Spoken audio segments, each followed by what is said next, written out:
The Board of County Commissioners acts as a quasi-judicial body when it hears requests for rezoning and conditional use permits. Applicants must provide competent, substantial evidence establishing facts or expert witness opinion testimony showing that the request meets the zoning code and comprehensive plan criteria. Opponents must also testify as to facts or provide expert testimony whether they like or dislike a request is not competent evidence. The board must then decide whether the evidence demonstrates consistency and compatibility with the comprehensive plan and the existing rules in the zoning ordinance, property adjacent to the property to be rezoned, and the actual development of the surrounding area. The board cannot consider speculation, non-expert opinion testimony, or poll the audience by asking those in favor or opposed to stand up or raise their hands. If a commissioner has had communications regarding a rezoning or conditional use permit request before the board, the commissioner must disclose the subject of the communication and the identity of the person, group, or entity with whom the communication took place before the board takes action on the request. Likewise, if a commissioner has made a site visit, inspection, or investigation, the commissioner must disclose that fact before the board takes action on the request. Each applicant is allowed a total of 15 minutes to present their request, unless time is extended by majority vote of the board. The applicant may reserve any portion of the 15 minutes for rebuttal. Other speakers are allowed 5 minutes to speak. Speakers may not pass their time to someone else in order to give that person more time to speak.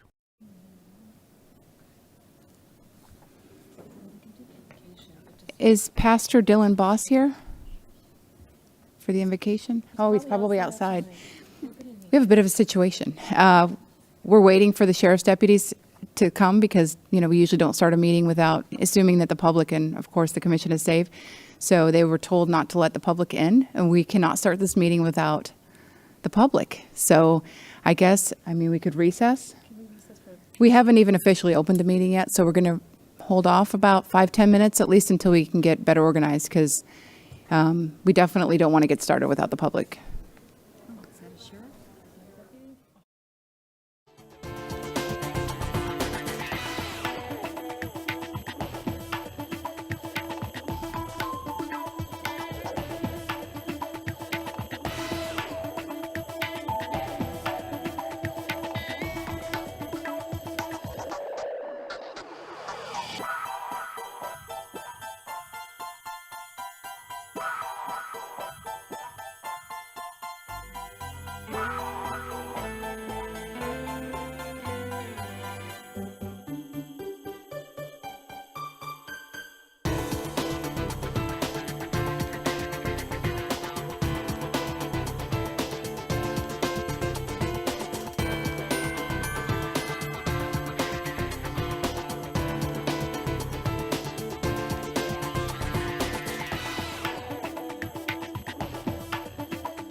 I'm looking for Pastor Dylan.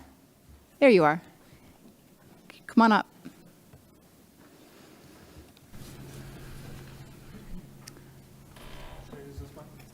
Yes.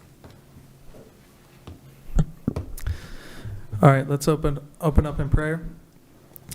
Heavenly Father, I just pray your presence be felt in this room, God, that all the conversations, everything that's looked at, God, it would just bring glory and honor to your name, God. You would just be in this room, be in each of our hearts, God, in the conversation we have as we're here, God. And above all else, God, as we leave here, you would keep us and our families safe, protect us, God.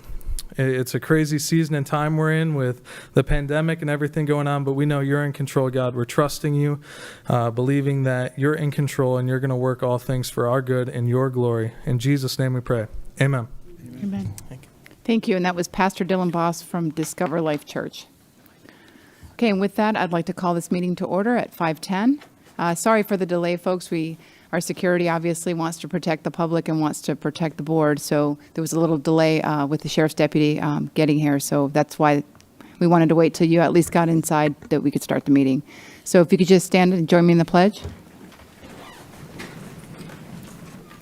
I pledge allegiance to the flag of the United States of America and to the republic for which it stands, one nation, under God, indivisible, with liberty and justice for all.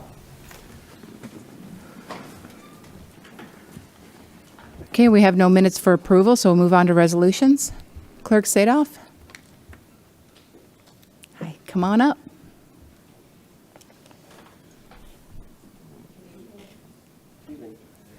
Thank you. So I'm going to read so I don't forget anything and I don't mispronounce a word this time. I have a lot of my staff here, members from our Titusville, our Vieira, and I believe someone's from our Melbourne office might be here. And we're here because we're giving back to you the $500,000 that you graciously gave to us. Madam Chair and Commissioners, I wanted to come and personally thank each of you for voting to assist the Clerk of Courts financially when we were faced with a fourth quarter cut in our budget. As you can imagine, this cut was not only crippling to our organization, but could have severely impacted the court system and our constituents. Not to mention the impact it would have had to our staff financially and possibly causing a loss of experienced deputy clerks to other organizations. When you think of the clerk's office, I like to explain it as we are the hub. Everybody receives information from us, or we provide information to others. If it's from a DD 214 being filed for the official records, to a death certificate, to a will, to a new homeowner with their deed. The property appraiser receives her information from us. The public defender and the state attorney does as well, as they file, and that's what provides the register of actions to the court. Law enforcement files their arrest warrants and their search warrants with us. That cannot be completed, nor those arrests can be completed and put into NCIC until it is officially with the clerk's office. Clerk of court employees are the backbone to the courts. Deputy clerks' duties include, but are not limited to, customer service, court clerking, data entry, collection and compliance, research, jury, redaction, and many other daily functions. Example of a court clerk is the official record keeper to all criminal proceedings, including but not limited to the injunction court, small claims, foreclosure, and any other day-to-day proceedings that are heard by the court. Our deputies take years to take of training, education, and most importantly, their dedication to the job. Without these employees, we would not be able to complete those duties that we are entrusted to complete, including our clerk to the board employees. With the money that we were provided, it allowed us to continue the service to the public and to our colleagues in a timely and efficient manner. I would also like to let you know that we ran multiple courtrooms out of the county jail to the courts during COVID, so transport of inmates could not happen, which doubled the amount of court clerks that were needed. I speak for everyone when I say thank you. I made this one of my first goals as clerk to not only receive and ask for the money from you, but also to repay the money to you. Repaying the money back to the county and our citizens was a top priority. I want to thank my management team for assisting me in understanding this goal and assisting in making it happen. I would also like to add this was completed by not causing any hindrance to our day-to-day operation or to any of our employees. I'm pretty sure the money has either been transferred over or the button is just ready to be pushed. But I would also ask that you consider reallocating this money into the government center in the building in Titusville, also known as the 6-story. The building is in need of updating, repairs, and as my fellow constitutional officers have also tried to make some of those repairs with their budget, we just cannot do it all. Finally, I would like to thank County Manager Frank Abate. Frank has been an amazing person during this time. He was the first person I contacted regarding the need for financial assistance, and throughout my first year has been someone I have grown to appreciate and provide me very good guidance. I would like my clerk employees, the deputy clerks, to stand up because each one of these in some way was affected by the money that you provided us to keep them employed. So thank you.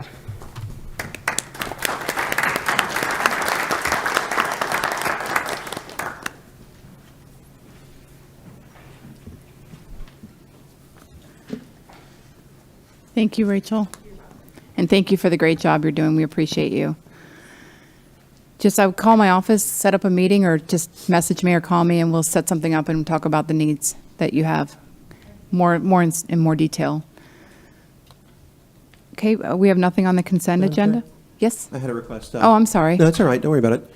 Happens. I was just going to say, and I'm not going to make a motion to do it. I think if we all are on the same page, that's sufficient for this purpose. Would you all be okay if we had Frank or Frank's designee speak with Rachel regarding the 6-story, and when he's ready and she's ready, bring something back to us as well? Sure, come on up. Sorry, I don't mean to do it to you, Rachel. So in my kudos to the county manager. He has come to the 6th story. I asked for him to come for a meeting, and I wouldn't tell him what it was about. And he kindly came and took a tour. And he has been working very hard to help us with some of the issues. I do recognize the financial burden that it can cause. So some of the money I thought maybe that he wasn't expecting to receive back could be used for that. So you don't think that the rodents add character? I do think they do, and just so we all know, one actually took off with a bag from a donut shop, and we have pictures. Yeah, so, and one was removed that looked like a raccoon. That's the size of it. Ooh. So, but again, I mean, Frank Abate came, he took a whole tour, and I really appreciated it, and I think so did our staff. And you know, the 6th story employees are definitely here, and they are go team 6th story. Thanks, Rachel. You're welcome. Commissioner Tobias? I'm coming back. I thank you. Thank you. I didn't vote for it, to be clear. I know, it's okay. I've never seen a presentation of a repayment of a loan. And then to ask us to then spend the money that you borrowed us Well- on that. I think that's Well, there's always crazy. a first. I'm just waiting for a large check to be handed to us. I want to thank staff for the job that they do in deciding where the capital expense goes. And while I appreciate the job that you do, it took a lot of gall to come up here and Well- expect kudos for repaying a loan, which I'm guessing help me here, without interest. You got a 0% loan. And again, I appreciate all that stuff, but you know, we don't increase taxes here. We try not to increase taxes here. We try to run a balanced budget, and by the grace of 4 other people here, you got to $500,000. But the reality, Three other. 3 other. I apologize, but So to I ask want- to ask, to ask that is absolutely ridiculous. And with the $500,000, I just it needs to be said. And they never ask for a thank you, but staff allocates the money, and So and we vote for it. And I'm very, very, very, very thankful for the job that they do. So I think that they're the folks that need the thank you, not necessarily you guys for returning the money. So that was just we expected it. I assume the other people expected it. So again, thank you. Sorry to rain on your parade. You're but not the raining on reality my of the parade, but I situation don't is- think county employees need to walk in with rats at their desk. I don't think the courts and the deputies need to worry about chasing a rat down the hallway when we're concerned about a criminal being transported. I don't think that it works well when we don't have all the elevators working in the 6th story. So, yeah, you loaned us the money. We wanted to make an effort to pay it back. I paid the money back. It wasn't like I had to pay the money back. We did pay the money back. And I'm saying if you could reallocate it to the buildings that you are to take care of, that would be what I would do. You don't have to do it. The staff can continue to open their drawers and see a rat. That's fine. And they can completely still not have functioning elevators in the 6th story. That's fine as well. But your customers and our constituents don't have elevators to go up to the property appraiser or the tax collectors. So that happens to hurt our individuals that are in wheelchairs or can't go up the steps. Commissioner Pritchett? I think I know how to run it. I just want to tell you, I think you've done a great job being in. You're very frugal, and that's up in the north area, and that building does need a lot of love. And so I've watched you go in, and you guys have all applied your own elbows to it, trying to get things done, and you're working very hard in it, and I appreciate it. Ma'am, thank you for bringing back the money. And you shouldn't have to even designate that. Will you please let us have it for this? You need to let us know what you need, and we need to work with you on that. So I appreciate you doing this, and you have my greatest respect. You're doing a great job. Thank you. And thank you. And if some stuff comes up and you know, we got the ability of things, I'm with you. I Thank get you. it. Especially the courthouses, boy, they need some, yeah, thank you. Thank you. Commissioner Lober? Rachel, I may not agree with you on everything. I may not agree with Commissioner Tobias on everything. This is one where I happen to agree with you. I'll tell you, and I I could pass a polygraph if someone wants to strap me up and have me go for it, that I have heard horror stories from other folks having nothing to do with you about what happens at the 6th story. The courthouse is, just across the way, 2 minutes by foot at a casual pace. It's not that I've never been there. I've heard everything from rodents getting stuck in the coils in the back of refrigerators and getting cooked, to people having mold or mildew allergies and having to get steroids because they're having issues as a result of that in the building. If you came here asking us to put in travertine or marble and do something that's luxurious and excessive, I would probably be with Commissioner Tabaya on it. However, if you're asking us to render it where it's a little bit more habitable than it is, I don't see that as abusive. He may have expected to have the money back. If that's the case, he had a better crystal ball than I did. I didn't expect to have the money back. If we had another constitutional officer, any of them for that matter, that wanted to borrow money and they were similarly justified, where they have, in that case, 3/4 of those who were voting supporting it, to turn around and come back in short order, 0% loan is minuscule in the schemes of opportunity cost when we're talking that short of a duration for the compelling need that you articulated. I didn't vote on that because I wanted to avoid even the appearance of an impropriety, but I have no qualms saying that, in terms of what you're doing now, it's unquestionably the right thing. So I appreciate it, for one, and it sounds like a majority of the commission certainly does, so thank you. Thank you. And again, I get with my office too, and I'm sure Frank's been wonderful, and you've told me that personally, so I know it's not all a show or an act. I know he's been very helpful with you to go over the needs, and I think that you, as an elected constitutional officer, if you have needs, I want you to ask us if we are responsible for that budget, because we do give direction to the manager. Although he manages the facilities, he takes direction from this board, so thank you. Thank you. Thank you. All right, I don't have any public comment cards. I mean, obviously, I have comment cards for the items, but I don't have any designated for public comment. So we'll move into public hearings. Item H1, Madam Chair, do you want us to do disclosures on the front end or as the items come up? whichever gives you the most comfort. I'd probably rather do it on the front end so that I don't forget something down the road. Okay. If that's all right, would you like me to do it now, or? I would prefer, and if it's a long list of items, I would prefer that gets sent to Sally and added as part of the agenda packet rather than spending the Sure. lengthy amount of time during the meeting, because then it's still public and it's still part of our agenda. The concern is even some of the communications were right before the meeting, so there's just no ability to do it with that, but I can rattle them through pretty quick. Okay. Okay. So I've got 3 different items that I've got disclosures on. One is H3. However, I spoke with the applicant, and they've agreed to table it to 111 if the board's amenable to that. I believe the applicant's rep has actually stepped out based on my having indicated I'd moved to table it. But with that, I have 2 disclosures. On 12/2, so today, Mr. Moya emailed and I believe texted me as well with comments pertaining to the adjacent property owners and the BDP. Also, as you saw prior to the meeting starting, I spoke with him regarding the same item. H5, that item on 11/26, Ruth Sorrell of MIMS emailed regarding some objections. On 12/1 and today 12/2, I had discussed the proposal with Attorney Kim Rozenka.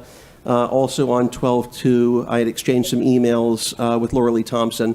On H9, the final item. On 11/27, Mary Collins and Amy, I apologize if I'm butchering anyone's last name, Cedel, and I provided the clerk a list with the spellings here, of Indy Atlantic emailed objections to it. On 11/29, Alina and Dennis Christian, Knoepfler, James and Beryl Thacker, Michelle Tischler, all from Indy Atlantic, emailed their objections. On 11/30, Charles Sigmund, Jan Herndon, and Gladys, Eliassen, also from Indy Atlantic, all emailed objections. 12/1, so yesterday, Beth Carver from Indy Atlantic expressed approval for the proposal or support for it. Same day yesterday, I received a email from Diane Burnett with objections, along with neighbor signatures. And then also both today and yesterday, I discussed the item with Attorney Rozenka. And then lastly, on 12/1, Joseph Russo, Noel Cohen, Janice Darling, and Roger Sinigoi, all from Indy Atlantic, emailed some objections to it. That's all I've got, Madam Chair. I believe the rest of the board submitted their stuff as part of the agenda packet, and that's what we've done as well. And I have some disclosure, but I'll wait for the item. Okay. Item H1. Thank you, Madam Chair. For the record, I wanted to introduce myself. My name is Jeffrey Baum, the Planning and Zoning Manager. I hold the certification of an AICP. With that being said, item H1 is a public hearing for a comprehensive plan text adoption to include a property rights element as required by House Bill 59. Commissioner Lober? Motion to adopt. I have a motion by Commissioner Lober. Second by Commissioner Pritchett. All in favor, say aye. Aye. Aye. Any opposed? Motion passes unanimously. Item H2. Scott Minnick requests to change the zoning classification from AU to RR-1, application number 21Z00025, tax account 2102550. It's located in District 1. This application is being requested to table to February 3rd, 2022. The applicant did not appear in front of the P&Z board. Motion to table, ma'am. And I don't have any cards on this. I have a motion by Commissioner Second. Pritchett to table. Do we have to have a date? February 3rd, 2022. Second holds. Okay, so the motion and the second by Commissioner Lober still holds. Correct. All in favor, say aye. Aye. Aye. Any opposed? Motion passes unanimously. Item H3. DeRosa Holdings LLC requests an amendment to an existing BDP in a RU-2-12 zoning classification, 21PZ00059, tax account 2534267, located in District 2. As I mentioned, I spoke with the applicant's representative, Mr. Moya, who is okay with tabling it to Tuesday, January 11th. That would be the motion, Madam Chair. I have a motion to table H3 to what date? Tuesday, January 11th, ma'am. Tuesday, January 11th by Yes, ma'am. Commissioner Lober, second by Commissioner Smith. All those in favor say aye. Aye. Any opposed? Motion passes unanimously. Item H4. Donald White and Travante Raymond Curry request to change the zoning classification from AU to RU-1-13, 21Z0029, tax account 21-03419, located in District 1. I have the applicant present. Donald White. Do you want to come on up? Madam Chair, as he's coming up, I'm comfortable with this. Okay. I'll go ahead and second what sounded kind of like a Okay, I motion. have a motion and a second. Obviously, you can speak if you want to, but you don't need to. Oh, okay. At least, unless Commission has questions. Yeah, don't ruin a good thing. Yeah. Okay. So I have a motion by Commissioner Pritchett, a second by Commissioner Yes, Lober. ma'am. All those in favor say aye. Aye. Aye. Any opposed? Motion passes Congrats. unanimously. All right, thank you. Thank you. Thank you. Enjoy. All right, item H5. The Heather Callaghan Trust requests to change the zoning classification from RU-1-11 with an existing BDP to RU-1-7 with amendment to an existing BDP 21Z00030, tax account 2112413, located in District 1. This is one flex. Okay, I have a lot of cards on this one. Can I have the applicant, please?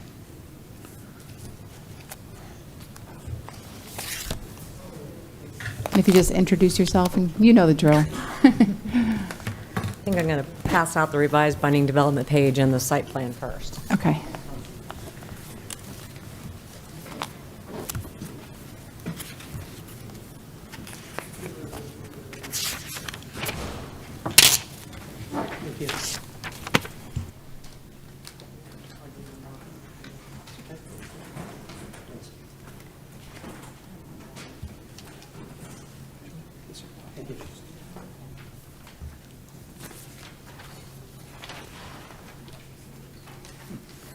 It's just one page. Is the page on the inside? Oh. Take a map and pass it down.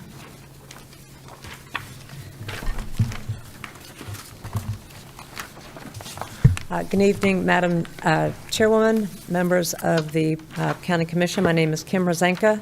I'm with the law firm of Lacey Lyons Rozenka in Rockledge, Florida. I'm here on behalf of Chad Giannone, who is the contract purchaser for Heather Callaghan Trust. Chad Giannone, operating as Floor Devco.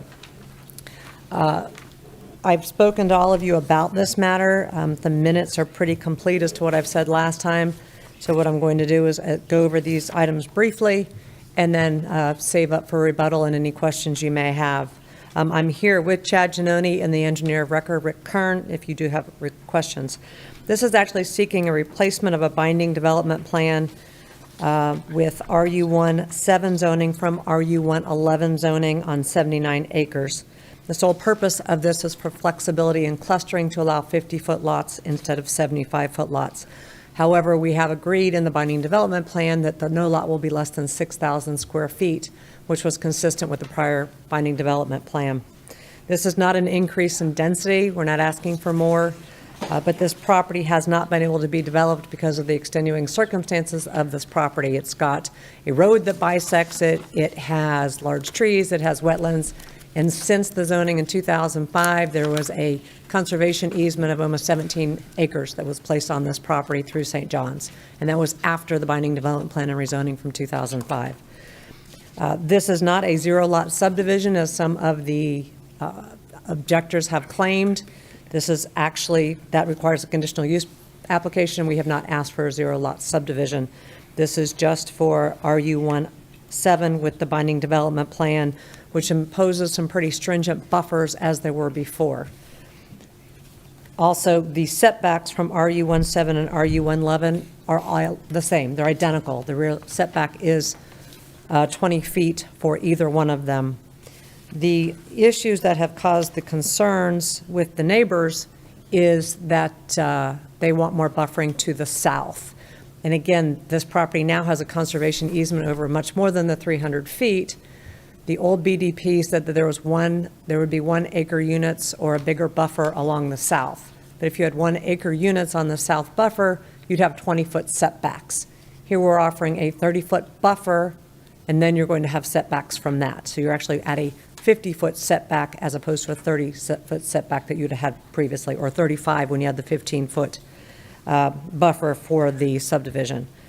As you know, if you look at the zoning map, there's a variety of uses all around here. You have a KOA campground, you have Seasons in the Sun RV park, you have townhomes, you have Birchwood Forest at RU17 at 0.14 acre lots, and then you have a condo, Fairway Woods condo at RU215.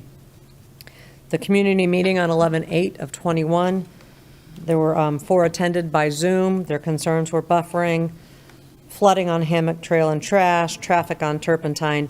None of these will change with this because the units haven't changed.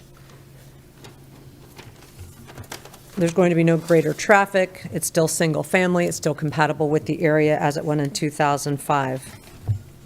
The preliminary concurrency says there's no traffic issues and no school concurrency issues.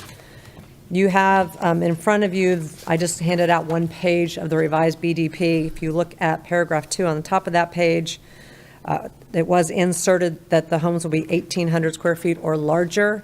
The prior BDP did say some of the units would be 2,200 feet, but that has been removed from this BDP. Paragraph 4, the underlined at the end of that paragraph, natural vegetative buffer between the property boundary on the south property line and the rear property line of the lots. That will stay native vegetative. The homes abutting Wary Road will be required to build a 6-foot wood or vinyl fence at the back of the lot, and that will be in the Declaration of Covenants for the Subdivision Homeowners Association. Again, nothing, this is just a conceptual plan before you. It's not been fully engineered. There will be drainage, obviously, taken care of. There'll be sewer and water, and everything will meet the county code. With that, I would ask for your consideration of this rezoning and can take questions or can wait until after public comment. Or if you have questions for Mr. Giannone or Mr. Kern.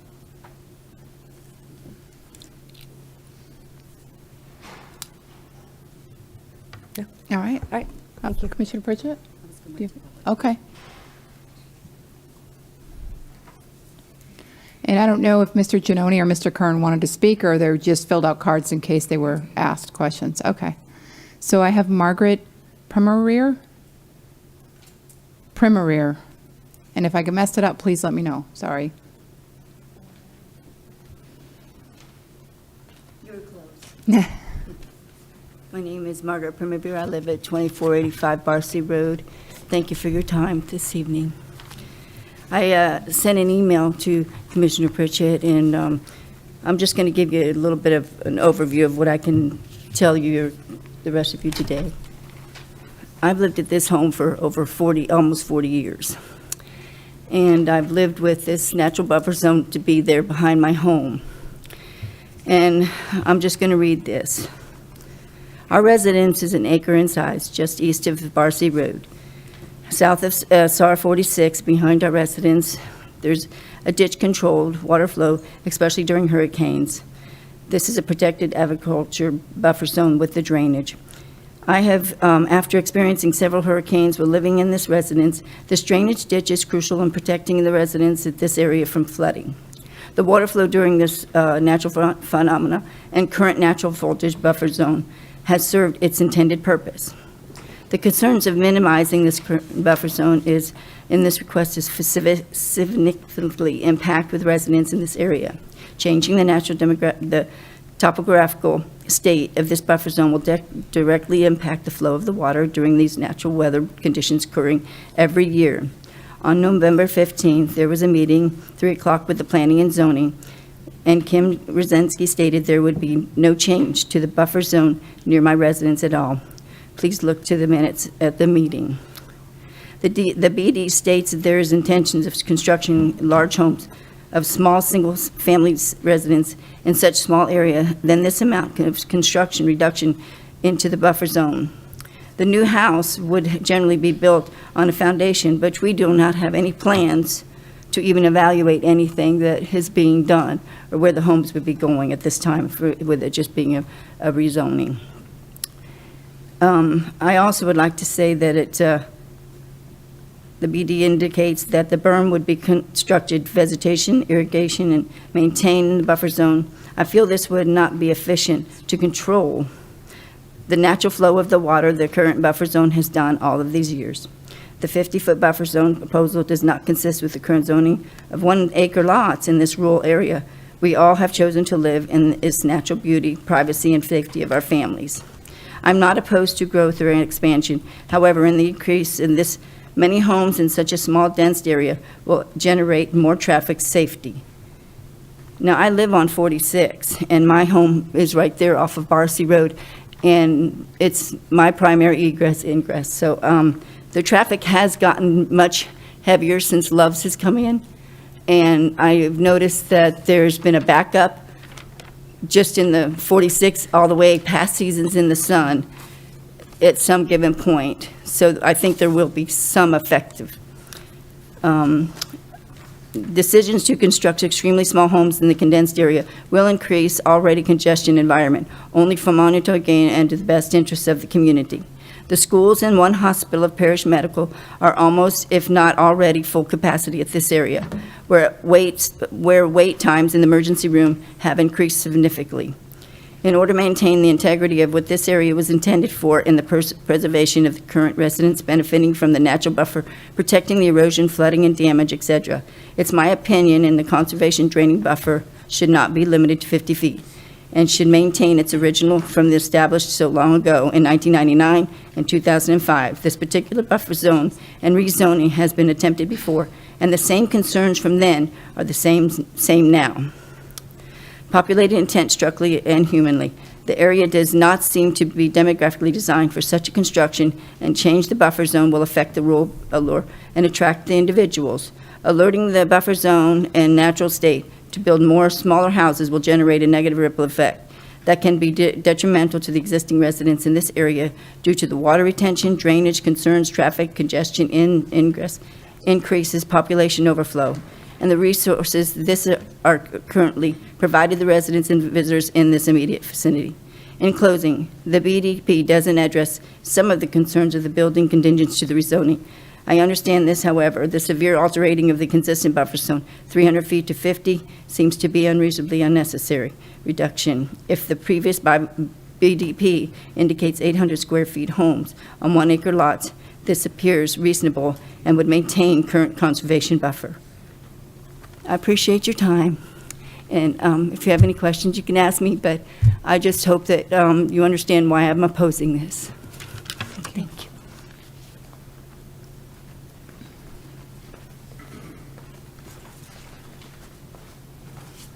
Monica Catrick?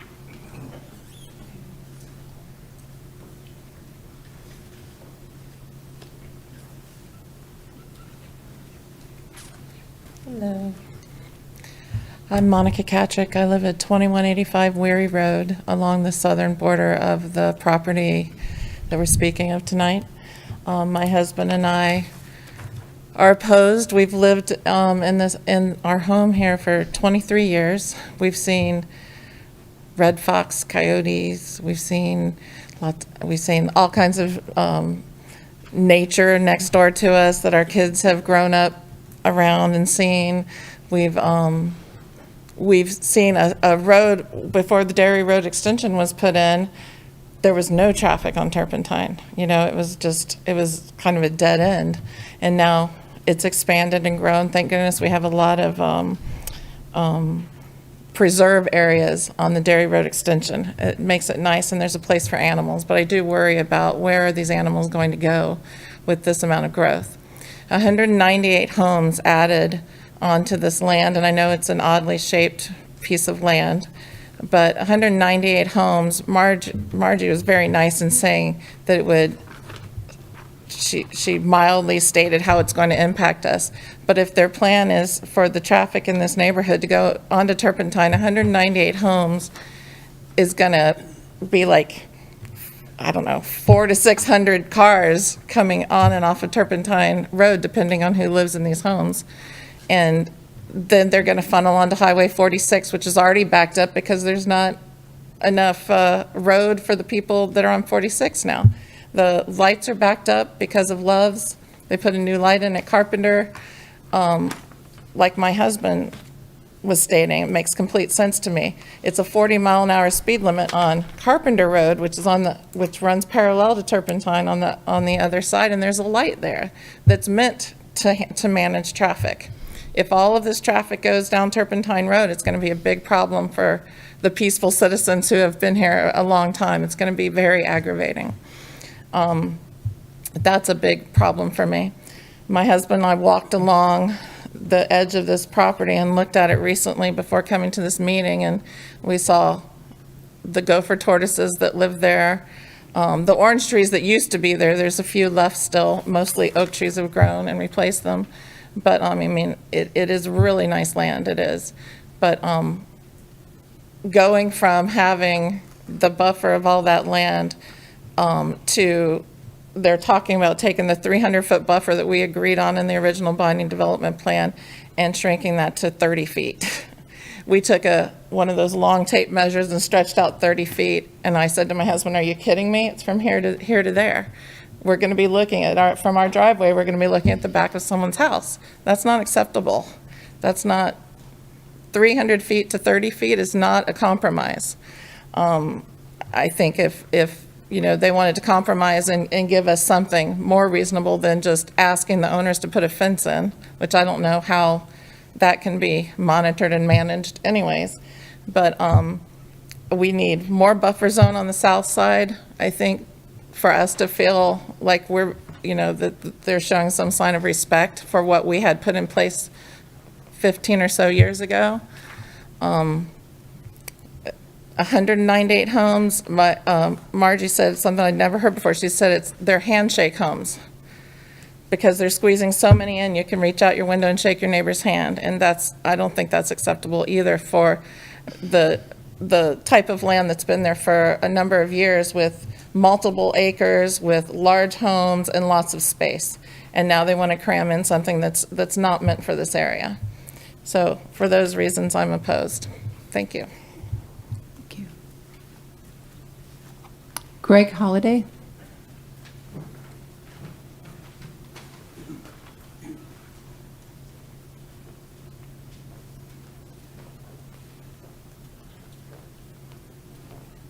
Hello.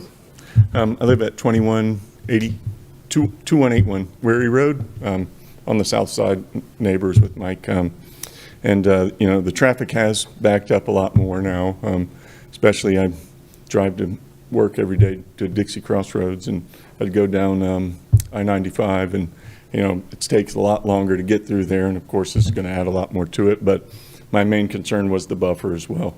I just didn't like the compromise that they're not giving us on that. I'd like to have a lot more. I mean, I moved out there 3 years ago just because of the, you know, the environment, the property, the landscape, the wildlife, everything else, and I feel like that's all going to go away. I'd like to see a little more buffer or them compromise with us a little bit on it. That's it. Okay. All right. Mike Catrick?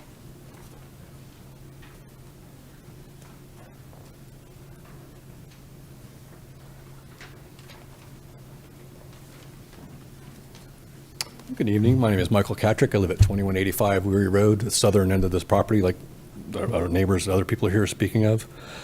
Feel a little outgunned. We have not had opportunity for legal consult. As soon as the appointment we get was December 8th. I do like to contradict a couple of issues that the council brought up. The 6,000 square foot is not consistent with 7,500 square foot. I don't know what school she went to, but that's 1,500 square foot difference, which is at 25% of the 6,000. So there's a significant difference in that. I'm just addressing some of the points that she brought up.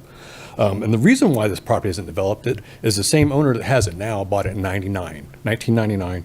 And they approached us at that time, the neighbors, and they rezoned it to an RV park. And then after they did the RV park phase 1, they sold off this piece of property that's now in question for $3 million. She bought it back after in 2014 for $350, and now whatever. But anyway, my point with that was to be that the property is very marketable in the current zoning to get $3 million for it back in 14. I'm sorry, in 2005. A good portion of it is also Res 1 of the future land use, so that's something that's being kind of just kicked off to the side and factored in as some kind of in the formula. 100% of the property that butts that land is a lot larger than anything that's being proposed, even at 7,500 square foot. And 99% of the boundary is over 1 acre properties. So it's not consistent with the properties around it. The trend in this area is also in conservation. They just did Salt Lake Wildlife Management Area, which is less than a mile from this property. So it seems to be, and actually I've got some more stuff in the zonings that has changed, but I'll get to that in a minute. But I'm just trying to counteract some of the things that she spoke of. The boundaries were removed. They weren't just altered from the binding development plans. She failed to mention the properties to the south. She talked about the properties, the smaller properties. She failed to mention the properties to the south are zoned suburban estates, agricultural, suburban, they're suburban type. I can't remember it. I've got it in the back. Let's see. On the staff comments from the planning and zoning meeting we had last month, the board may wish to consider whether any existing conditions should remain to mitigate potential impacts. They talked about a lot of different things. In the administrative analysis of policy, I'm on page 4. Even the mobile homes that are around that area are zoned for 7,500 square foot lots. The property to the north of 46, back up, I'm sorry. To the south is multiple parcels zoned estate use, residential EU2, suburban residential, agricultural residential, and suburban estate, which council failed to mention. So I'm spending most of my time contradicting some of the things that she said, so I feel I should get rebuttal. The map that map that she handed out was not on a website for this meeting, so we didn't get a chance to see that, to review it for any reason. Let me find out where my other points were. Give me 1 second. I got an inter-office memo from Planning and Development Department. The memo provides for the analysis of the proposed stipulations contained in the binding development plan we're speaking of right here. The request RU17 and future land use would potentially allow a property to develop to 301 units without the cap, which is not in line for what we're doing. And also on section 4, where it mentions the buffer that we're all speaking of, originally when the applicant is applying for this property now applied for the application for that, there's a 300-foot buffer in this southern area that we're speaking of that has everybody's attention. That was incorporated then, and then it went to when they rezoned it to R111 in 2005. We met with them and we agreed to remove the 300-foot and and they were going to put 8 1 acre homes in there and 2,200 square foot homes to help the transition from the properties to the south. Most of the property, all the properties to the south are 1 acre or larger. There's actually one home that's for sale. Let me get back to this. Mr. Petts, actually, who spoke for like they are now, spoke for Heather Callaghan, who was stated they had to leave the lot, the 1 acre lot. This is from the county commission meeting from 2004. They had left the lots on line 4, the south property, with a minimum of 2,200 square foot, to replace the 300-foot buffer to assist in the transition from the smaller homes to the larger homes south of it. It is not consistent with this property in any way, shape, or form. And it was pretty much a stretch to go with RU 111 for where it's at. Sorry about that. So I'd like to have a chance to come up and speak again also, if that's absolutely possible, because I spent half my time up here speaking up against rebutting what the attorney spoke of, which is not correct facts. Okay. What's that? Ruth Sorrell, thank you. All right. Can I request? Please don't speak out from the audience. No, it's 5 minutes per comment.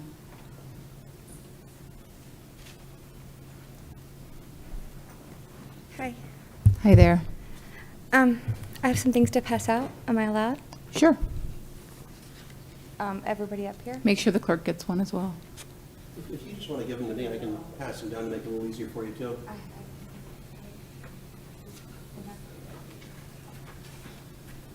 Yes, sir.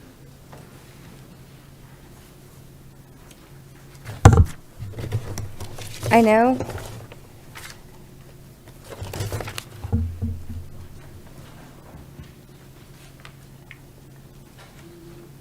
I emailed these earlier because I wanted y'all to have a chance to review them first.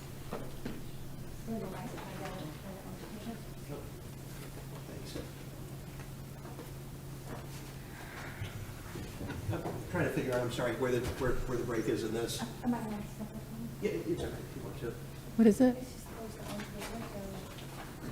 Yeah, I don't want to. So every time you get to it on paper. Okay, that's the break, thank you. What is this? Packets, I guess. It's what I emailed. Okay. So we already have a copy of it? If you got it in your emails, yes, ma'am. Yeah. I wasn't sure if this is the first time I've ever done this. Yeah, it's fine. Okay. It's just us. We're regular people like you. I promise. Don't be nervous.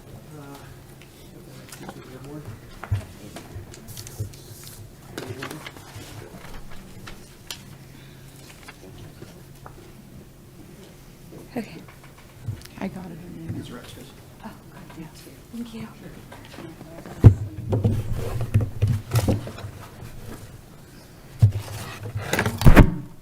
Sorry.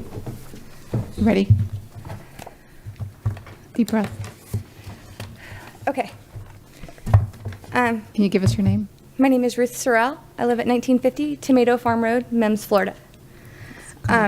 What nobody, I think, has properly addressed about this property is, and I show with the very first map in the back on 1A, is this is definitely historic land. It is historic swampland.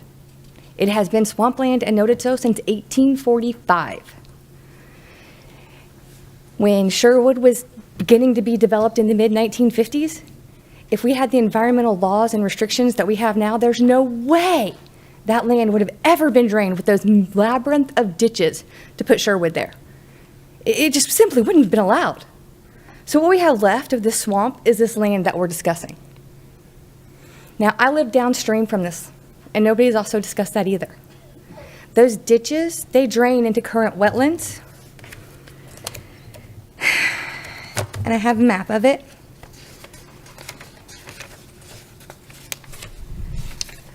And your FEMA flood zone map, those ditches, those drain back into there. So and I've spoken to St. Johns River Water Management. He's assured me that they will not be allowed to have any additional drainage drop into those ditches, because in doing so, it will flood our properties. It will ruin our agricultural businesses. It will also flood additional state protected lands, which is illegal in itself. Not that damaging homeowners' property shouldn't be enough, but there's gophers, there's probably scrub jay, seeing as how the county saw fit to protect the property just on the other side of Sherwood in 99. This is just on the other side, but we're gonna plop 200 homes there. On my rough estimation, 70% of that property is aquifer recharge area. Do you know how many people live on wells out there?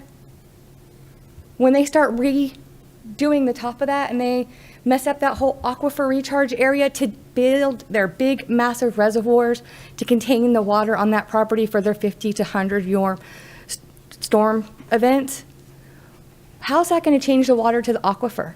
The city of Titusville, their protected lands are less than 1 mile from there. How's that going to affect the city of Titusville supplying a whole entire city when you start changing the aquifer? It can no longer recharge there. How many people are going to have debris in their wells, leaching, saltwater intrusion? Talk about property value drop. How are you going to sell it when you can't have any water on it? The only way to combat the drainage to prevent property damage from everybody who lives along that wetland area all the way down 46 is to build storm retention ponds. In order to do that, you have to damage the aquifer recharge area, which I was assured was really not what they're supposed to do, and by Mr. Jennings from St. Johns River Water Management. And in mitigating that land, they would have to find soils matching the exact soils on that land. But what good are you doing your citizens if they can't have water? Are we going to have to pay the county to come out and finish running lines to all of our homes? What about our animals, our cows, our hogs? We're agriculture. I'm raising 4th generation Floridians on the property I live on. On the property. We homesteaded almost 100 years ago. And we're going to have to what, sell? Move out? We got the state that takes it from behind because they're saying it's so valuable to be preserved. And we got developments going in the front because we're not that important either. Where does agriculture go? Who protects us? Because 198 homes and damaging an aquifer and all the protected animals that are on there, that doesn't do any citizen any good. Not one. The only person that benefits from that is a landowner selling the property and the developer pocketing the money from building it. Because when they build that exit onto Turpentine Road for the back of that subdivision, y'all are going to be the ones stuck putting culverts in on Turpentine, red lights, sidewalks, because that's not going to be included in there. And now the homeowners that didn't want it there in the first place, that are paying the price for it to be there, are going to pay to upgrade the area because it's there. To me, that's hardship on your citizens.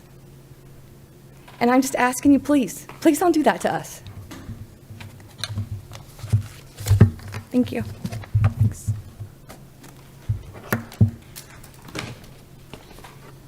All right, I believe that was the last public comment card I have on this.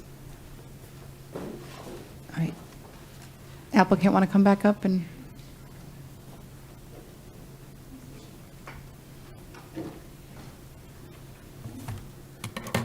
Good evening again. Thank you for listening to us and listening to the neighbors. I do want to explain a few things that apparently I wasn't clear on the first time, as Mr. Catrick indicated. First, Miss Primavera, and I'm not sure I'm saying it right, Margaret, she lives up here. Is that right? Yeah, she lives up here off 46, and her buffers have not changed at all. That did not change. We're not changing the number of units that were approved in 2005. The only buffer that's changing is to the south. And that's what Ms. Catrick and Mr. Catrick discussed. If you look at the binding development plan from Z11076, which should be in your packet, it's a March 30th, 2005 binding development plan. Paragraph 4 is the one that required the conservation easement, and it required the east 1,600 feet into a conservation easement. That was done. The remaining western portion shall have 1 acre lots with a minimum acreage of 2,200 square feet. That's what has changed. There's nothing in paragraph 4 that says anything about a 300-foot conservation buffer along the rest of that south property line. That was what they asked for. That's what was in the minutes. That's what they talked about back in 2005. That was not done in the final BDP. And regarding, again, paragraph 5 of that is the one that deals with the Bar C ranchette buffers, and that has not changed. That's where Ms. Primavera is. Mr. Catrick, I obviously misunderstood what I was talking about. The RU 111 zoning requires a 7,500 square foot lot. The binding development plan allowed for homes as small as 5,500 because they were going to use the open space subdivision, so they would get reduced sizes of lots. Here we're asking for RU 17, which would allow 5,000 square foot lots, but we're going to agree that nothing shall be less than 6,000 square foot, which is actually larger than what the prior binding development plan stated. The mobile home park, the RV park, those lots in Seasons in the Sun are only required to be their pads are only required to be 2,000 square feet. They're not larger than 5,000 square feet or 7,500 square feet. There is just a variety of zoning in the area. It's changed over the years. That was the point of me showing the zoning map, which you all have seen. So Ms. Sorrell, she said a lot of things.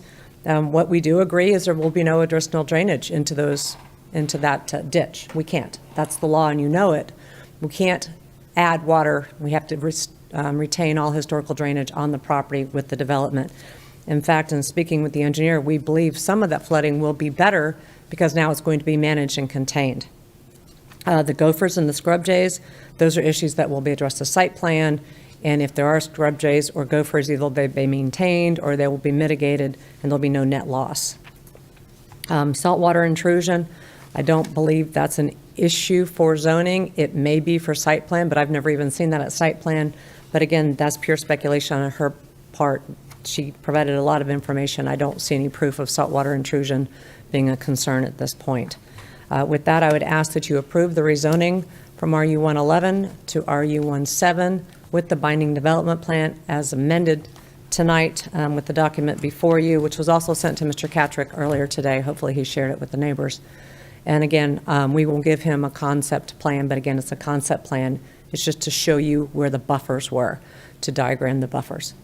With that, if you have any questions or you'd like to hear from Mr. Giannone or Mr. Kern, they're available. Do you have Thank you. questions? Commissioner Pritchett? Ms. Rosenka, where are you getting your water from there? Are you going to be on city, county water? Are you on wells? It's not wells. It's definitely Not not wells. wells. I don't know if it's city or county. Rick?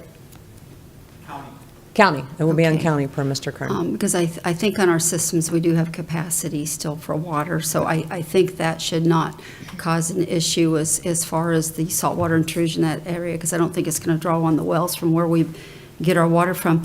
Let me preface this, is that when people come in wanting to make changes, we have to have, if we're not going to vote it through, a strong reason why it's not acceptable or why it doesn't agree with surrounding zoning. So the past BDP is what I had to look at, and I'm looking at surrounding zoning and things that we had in the area and what you had agreed upon there. And you did come into my office and do your presentation, and there's, just from you working with me, you know there's things that I'm always going to have a little bit of hesitation on. So I was kind of tickled that you came back with some changes in the BDP, because I did have concern with the Wary Road residents.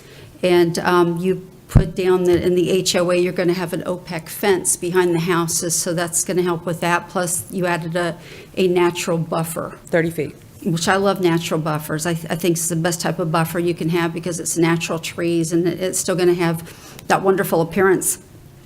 I also had a concern, I was talking to Tad about it, that it said the average lot size was 1,800, and you put in here the smallest lot size is 1,800.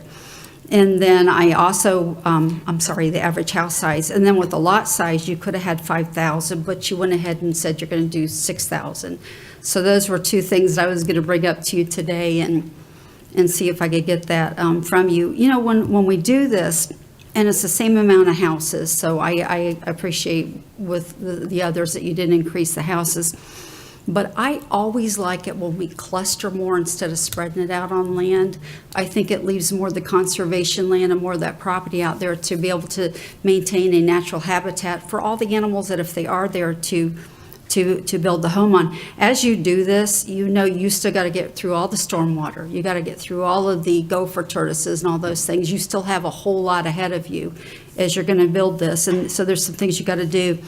When you build this, it is going to make a more, let me think of the word I want to use here, a more positive impact on stormwater, because you now will have to maintain all that on that property, and it's not going to spill out to the other properties.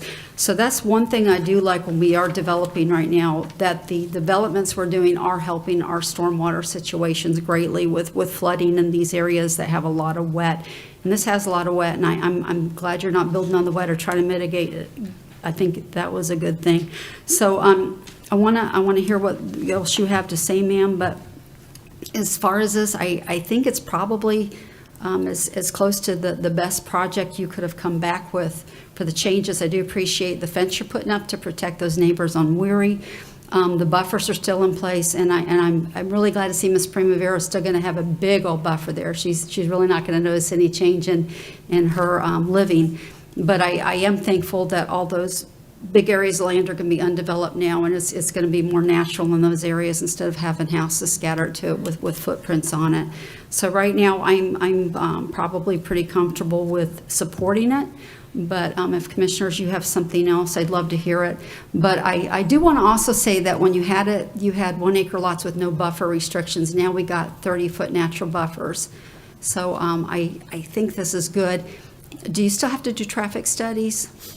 Yes, ma'am. So that will all come out, and there is an opportunity, perhaps we could go over and just go straight out 46 later, but that's going to be up to you guys. But I think that would be a wonderful path out, because that road's starting to get some look from the TPO as far as widening that road and making it more safe for the residents too. And as these developments come, we're going to see more lights, and it's going to start slowing people down on the road, which I'm thankful to as well. But ma'am, that's what I've got to say. So already I'm probably going to vote to approve this. Commissioner Smith? Thank you, Madam Chair. The only thing that I would like to see added is along the southern property line.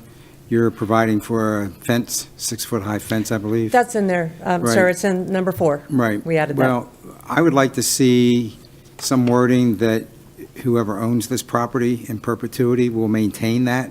I would like to see it in writing. Okay, we can put that in the binding development plan. It'll be in the declaration of covenants, and that we can have specific language in the BDP for you. Other than that, I'm good. Okay. Commissioner Lober? Just a question for Commissioner Smith. Would you like it to be the HOA, or how do you envision that in terms of the specifics of who would be obligated to maintain it? I'm just trying to better understand. My thinking was whoever the owner is.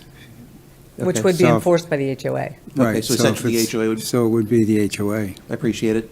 Thank you. I'd like to make a motion to approve, ma'am, with all of the changes into the BDP. Oh, Abby? Yes, I just wanted to clarify with Ms. Rosenka, is the conceptual plan going to be part of the BDP? No, Or is that ma'am. just for this meeting That's- only? Just to show where the buffers were. Okay, all right, just wanted to clarify that, thank you. Commissioner Pritchett? Yes, ma'am, make a motion to approve with the updated BDP. Okay, I have a motion by Commissioner Pritchett for approval with the enclosed BDP. Second by Commissioner Tobias. All those in favor say aye. Aye. Aye. Any opposed? Motion passes unanimously. Thank you. Thank you.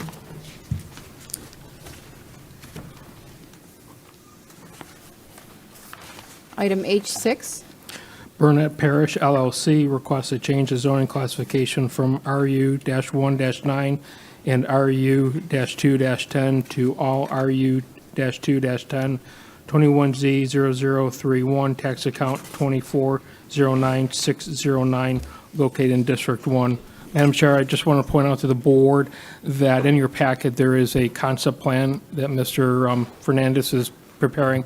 Just want to let the board know that staff has not vetted that to make sure that it's in conformance with our regulation and codes. Thank you.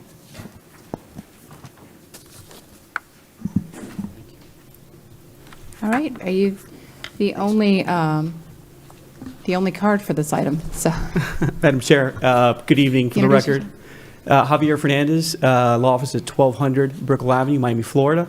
Here on behalf of Affinity Capital, which is the contract purchaser of this 35-acre parcel.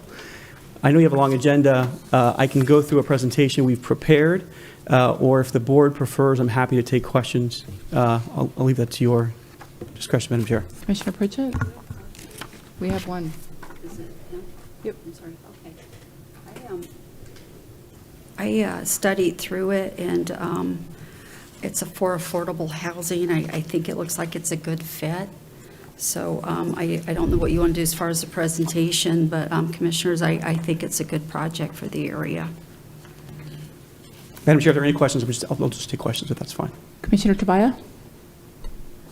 Thank you, Madam Chair. Yeah, are you the Javier Fernandez that's in the Florida House of Representatives? I was a former member of the House, sir, yes. When were you a member? 2018 through 2020, sir. Okay. Yeah. Well, thank you for your service. It was my pleasure. My Wow, honor. you're in good company, Commissioner Tobias.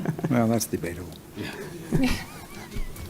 Yeah, tell us some dirt on Commissioner. No. I was after him, so. Oh, yeah. Commissioner Tobias I'm tells sure us you enough left on a legend himself. or two.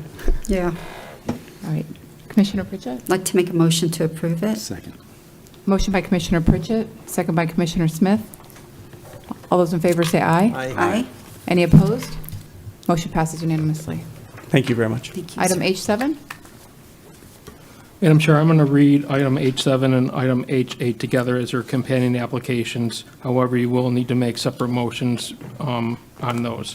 Item H7 is Prone Properties, Inc. and Curtis R. and Sharon E. Davis requests a small-scale comprehensive plan amendment, 21S.06, to change the future land use designation from Res 4 to Res 15, 21PZ 00062, tax accounts 2424-006 and 2424-007, located in District 1. Item H8 is Prone Properties, Inc. and Curtis R. and Sharon E. Davis requested change of zoning classification from AU to RU 2-10.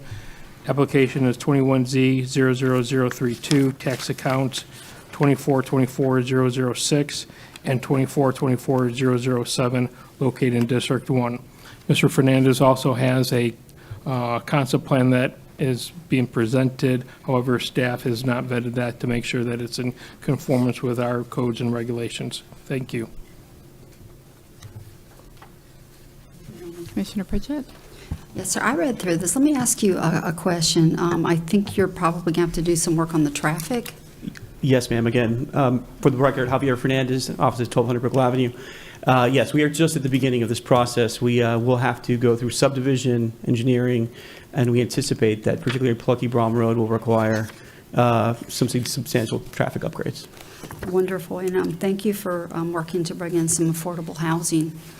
And I think it looks like a good project as well. Thank you. We're excited about the opportunity. And in the event that you decide to move this item, I just want to state for the record, as someone who's never done business in Brevard County before, you have a really great staff. Your planning staff has been extremely helpful.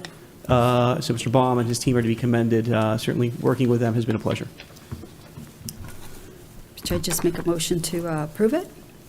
Item H7? Yes, ma'am. Okay. Motion by Commissioner Pritchett. Second, Lober. Second by Commissioner Lober. All those in favor say aye. Aye. Any opposed? Motion passes unanimously. Make a motion, ma'am, to approve item H8. Second, Lober. Motion by Commissioner Pritchett, second by Commissioner Lober. Just before we,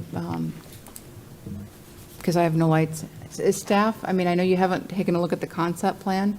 Is there anything you think that, to protect ourselves, to make sure that anything needs to be in place or added to the motion? Part of the process is that they will have to, or the next step is to come in for a site plan, and that's what will be reviewed through all the departments, engineering, public works, fire, to make sure that it's in conformance. Okay, I wanted you to kind of say that on the record, so it was clear. Okay, I have a motion and a second. All those in favor say aye. Aye. Aye. Any opposed? Motion passes unanimously. Thank you very much for your time. You're Happy welcome. holidays. Thank you. Take care. Okay. Item H9. James Eric Priest, trustee, requests to change the zoning classification from RU-1-11 to RU-2-12. Application 21Z00033, tax account 2731687, located in District 5. Okay, the applicant, Mr. Rosenka.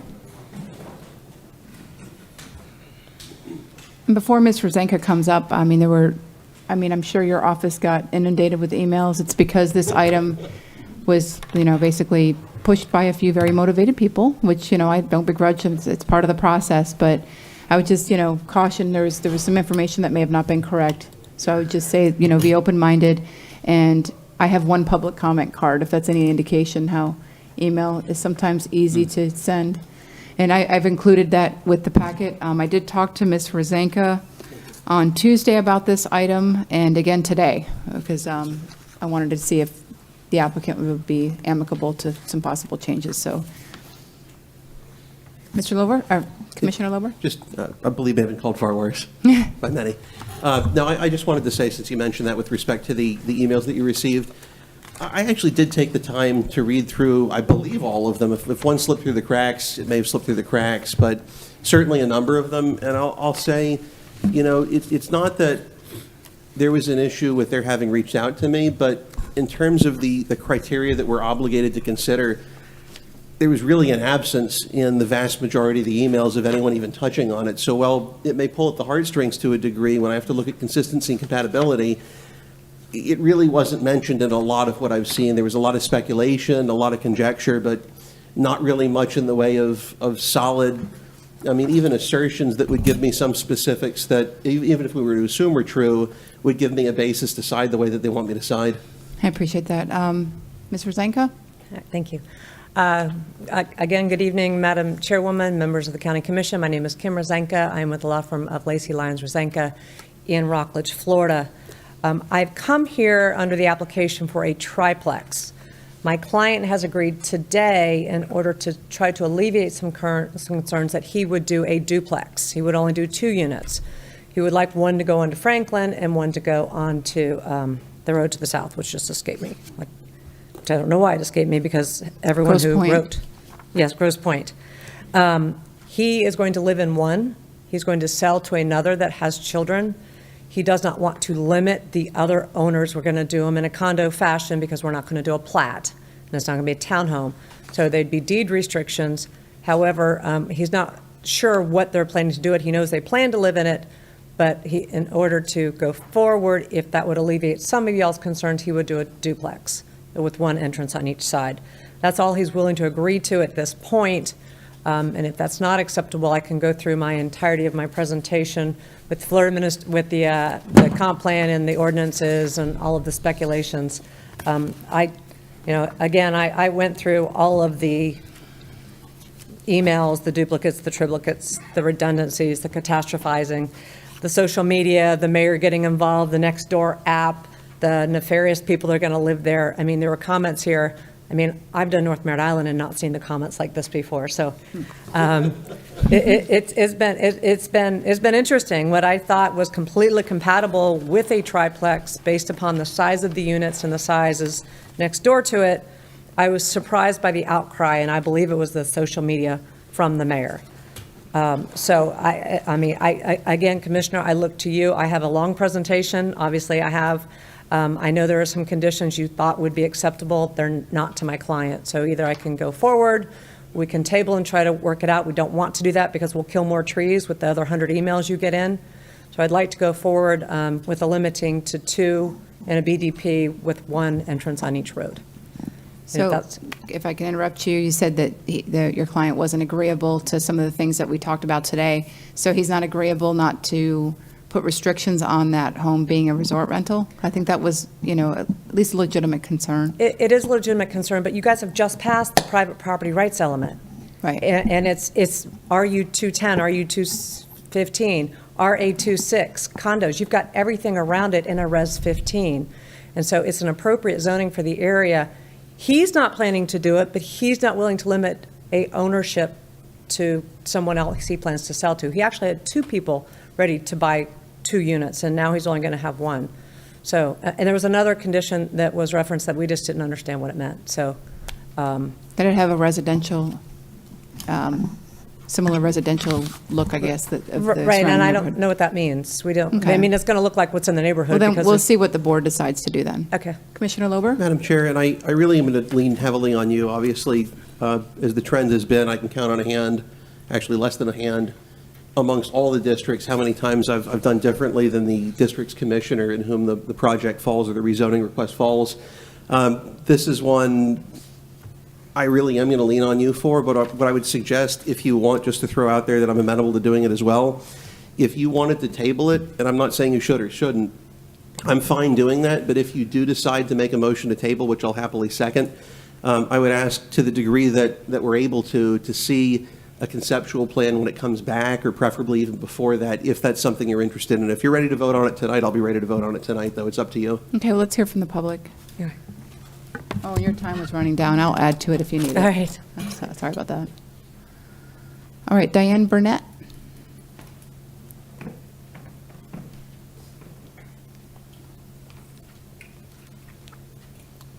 Good evening. I really don't know what to say. We talked in the neighborhood. I went on the streets. We thought we have a chance. We don't have the money.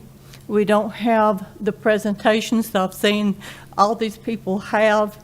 I'm just telling you from the people and talked to, I asked them to call or email. That's what I was told, that's the process. And they got real excited, and I did too. But I think I was naive when people told me it was a done deal, and you know, the board is for pro-growth, and we really didn't have a chance. But I went ahead, I started. I don't have the resources, and we don't have the resources. We talked to, you know, different people. We just have living there, seeing and being there each day, every day, most of us. We have a retirement community. We have people who work. We have people, you know, daycare, schools. We see this traffic every day. We see children walking. This road, I've only lived here 9 years. It's actually just a few days this month. And I bought here for that particular area. And now to see it change, this is right across from me on Grosse Point. I will be living there in my little front area. And I hate to see it change, and we've never heard exactly the plan. We do know that they said it'd be a triplex, I understand, which we don't agree with, but we definitely don't agree with the second and third stories that we've been told that perhaps it will be. I only found one person in the area that was for the multifamily, and that person happened, and I didn't know this, happens to be a land developer. I was quite shocked at that, but I understand, and we do want growth, but we don't want this type of growth in the area. I hate to go back to my neighbors.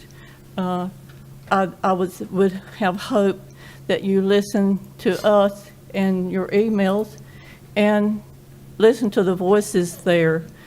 We don't, as I said, we don't have the maps. We don't have all, we certainly couldn't hire an attorney, even one person mentioned, but we're not able to do this. So please take that into consideration and this area for what it is. I said beachside is more, you know, we were talking among the people, beachside, and no, we're close to the beach, but we're not exactly on the beach, so that makes a difference too. But please take the people's opinion, take these phone calls, emails. This was a lot for them to do. I was really proud that people have called me or stopped me on the road and said, I've sent mine in. So thank you. And I enjoyed researching and going in the community. I've learned so many things. I actually think people should do this more. I was happy to see all of the faces here. I saw names I did not know until coming to the lobby here. So, but it is difficult also for us to try to get information. We were lacking plans and things. We don't even know what was going on. When you don't have all the technology and resources, it's very difficult, and also with the money. So thank you very much, and please consider the people who have called and emailed, and I don't know if you've spoken to anyone or not. I don't know all this process, but thank you for your time. Thank you, ma'am. Commissioner Toya? Sorry. Thank you. Just one quick question. It sounds like this is dropped from, I'm sorry, the last speaker's name. Ms. Burnett. Yes. It's dropped from threeplex to a duplex. My question is, are you,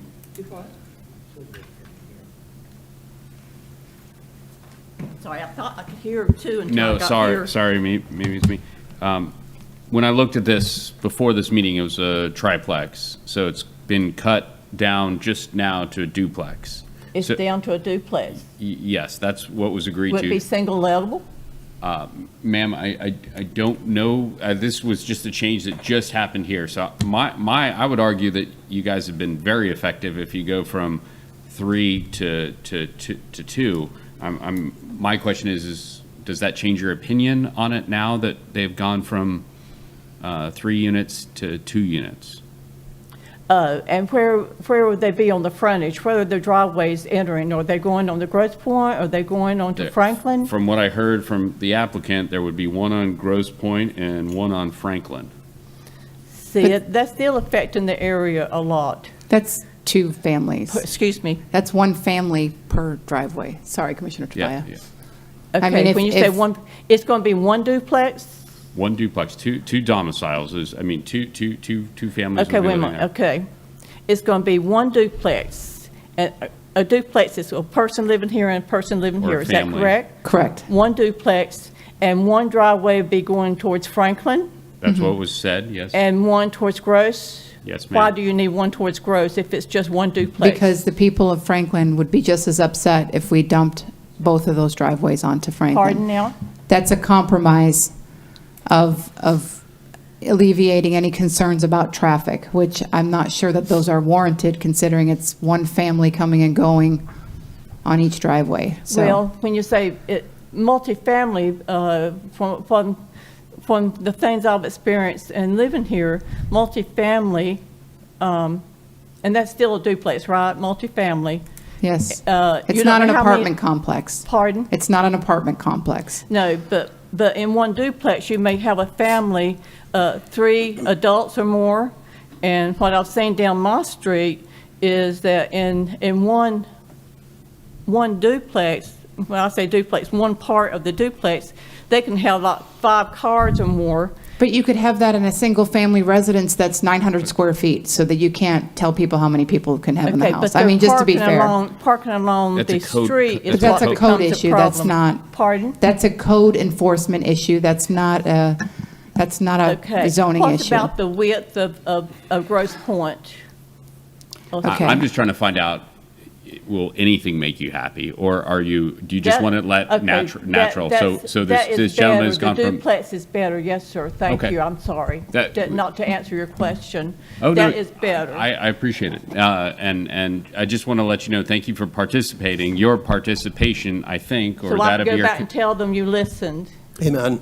No, I voted for 3 units. You know, you've got 7 plexes, and when you moved into that neighborhood, there were 7 plexes, there were 4 plexes. This is not unusual. In fact, this gentleman here and Ms. Rosanka, who has never cut a compromise in her entire life, all of a sudden cut one. So I would argue that, you know, your actions had a great impact. Okay. Grosse Point is the nearest of the streets too. I try to put the information for you to know that there's not a line dividing the sides or anything, the middle there. Thank you for Okay. participating. You have a win, I think. Commissioner Lober? Madam Chair, just a couple thoughts. First, was it Ms. Burnett or Burnett? Burnett. I just want to say I appreciate you coming up, voicing your opinion, being respectful. That's certainly the way to do it. I will tell you, I just want to touch base on something that you mentioned earlier, though, as far as the commission being pro-growth. I don't know that it's pro-growth so much as it's pro-property owner rights, and it's pro-property owner rights within reason. And to kind of go back to something I said with an earlier item, to me, it comes down really to 2 things, the consistency and the compatibility. So when you're looking at the properties that abut that property and the nearby properties, I have to look, is it consistent and is it compatible with that? And any of the comments that I get, if I get 1,000 comments from 1,000 different residents, if what they tell me doesn't go toward consistency or compatibility, I'm just not allowed to consider it. And it's one of those things, whether it's this proposal or another proposal or all of the proposals, frankly, that I've got to set aside my personal opinions and look and see whether it's consistent and compatible. If it is, I have to support it. If it's not, I have to oppose it. And I will tell you, I think for anyone that tries to minimize the impact that the group that you were involved with had, I'll go ahead and echo what Commissioner Tabaya mentioned in saying that going from a triplex to a duplex is huge. The fact of the matter is, when I spoke with Ms. Rozenka, I told her I had some qualms about the triplex when we discussed this item before the meeting, and that had she gone for a duplex, I think it would be a far harder argument for us to make that it wasn't consistent and compatible. But with a triplex, that I thought there were arguments both ways, quite frankly. I say that not just as a commissioner, but as an attorney that's practiced in this county for a double-digit number of years. So I think this is a pretty reasonable outcome. I get it myself. The lot right next to me, I live one lot off the river, the lot next to me just got sold, and I'm going to lose my river view. I can't do anything about it. Do I want them to build? Absolutely not. But it's not my lot. I can't tell them don't do it. It's something where I knew it was going to come someday, and with this, when you've got vacant land somewhere, it's not unforeseeable that they're going to monetize it at some point, especially when other land gets more expensive or less available. But I think we're kind of at a point where the board's in a place, it's sounding to me like maybe there's a motion ready. Thank you. And the duplex would be fine, Mr. Priest. And I can see your point. We will be happy that we were very concerned with the second and third story. I'm not going to be able, our people will not be able to see the space launches, sorry. So thank you for not having the second. And I know it's not important, but that's something else. And we were afraid about the privacy. You could see into our face, my bedroom space there on the street. The second and third story make a difference in the privacy. So I do appreciate you changing it to perhaps a duplex and an entrance driveway to Franklin and one to Grosse Pointe. That would be helpful, very much so. So it sounds thank like you're you. getting some of that, ma'am. Ms. Rozenka? I think before you speak, I think you need to clarify, they're not agreeing to not do a two-level unit because they can We're build. not doing three, for sure. Right. This But I hasn't been mean- engineered, and now the whole plan has changed. Correct. So, But is your client still not willing to not put a deed restriction on there for short-term rentals? I don't think that's necessary there. If you look at the Come up. map. You have to come up. If you and look state at your the name. map, I'm Eric Priest. If you look at the map that's on page 4, you will see that there is many, many, many units and business that are right within a few hundred feet of this. And Ms. Burnett, in fact, lives in a duplex and in a 28-unit complex. And then if you look at the bottom, there's another 48-unit complex. There's a daycare on this street. So it's my understanding that you're not allowed to do air nibs in the county, and I don't plan on doing that. But I don't see any, well, let me put it this way. 5 years from now or 10 years from now, I don't want some deed restriction on the property. I don't think it's warranted because, it's not something I intend to do. But you can't say, oh, you can never do this, because what happens 5 years from now and all the neighbors are doing the same thing? Or something that I write on the property that I can't do. I think your answer is no, Commissioner. I think I got that. I just don't know that it's going to go his way. I know that's the concern that I have. Any other input from commission? Well, then I need to do my full presentation, Madam Chairman, so if this does go the wrong way, then I'll be prepared to do what I need to do. Okay. Board? Oh, Commissioner Tabaya? I'm sorry, I think Commissioner Lober's light was on first. I was just going to say, I think it's highly abnormal, but highly abnormal doesn't necessarily mean it's impermissible. You could, in theory, and Abby, correct me if you have a different impression, you could have a BDP that restricts a particular activity to a set point in time. I don't know if that gets us anywhere, but it's a potential if you're interested in that, if that helps with the And issue. the property owner could always come back to the board and ask to lift that restriction Sure. as well. Sure. Commissioner Tabaya? No, it's Mike. I'm on the same page. Okay. I mean, I don't know if, did you want her to answer the question on the time limit, or did If you? it matters to you, otherwise I'm just trying to throw it out there to see if it helps. And Abby, the applicant could come back later and ask for the lifted on the deed Absolutely. So restriction. we have- So in 15 years, if the applicant wanted to, he could come back and ask to that, if everything around him is all of a sudden a short-term rental. Because I know that's the majority of the emails that I get as far as citizen complaints go, and it's not just unique to Franklin. So I'm just letting you know. Any further input? Madam Chair? Yes. Can we do, my suggestion would be to do the opposite. If this gentleman says he's not going to do it for 5 years, why not terminate that activity after, or that deed restriction after 5 years? If that's something that can, be done. You mean like have it sunset? Yes, Madam Chair. Yes, but I don't know what the neighborhood's going to look like in 5 years. I don't think that's fair to the neighborhood myself. Well, let me add one thing. I'm not familiar with the neighborhood right now, so my question would be, can the neighbors right now have, I tried to fix this, I was very unsuccessful. Not all neighbors. I mean, there's, again, some of the misconception, there are some multi-unit, but this brings it further into residential, let's be very clear. And a lot of the stuff, and even the thing we got by email, reference properties that were actually on the ocean. So that was the part, a little bit of the misleading information that's out there talking about these hundreds of units around it. Again, my job is to take everyone's information into account and to protect neighborhoods as much as I can. Because if that were true, then we would just encroach further and further just because something was attached. So again, I think that that's up to the discretion of the board or whether they think it's the best for the neighborhood. I'm not comfortable with it without that restriction. And again, the applicant can bring it back to a future board if everybody thinks that short-term rentals are a good idea. Madam Chair? Yes. Would you be comfortable, and I don't know if the applicant would, with 3 units, but no restrictions with that restriction on air? No, I think duplex was the compromise. I think you had it Well, right. we're asking for a step more, now. I agree. Okay. So stay around. it either fails or it gets tabled. We may ask you to paint it blue. Because I know only you live in the area.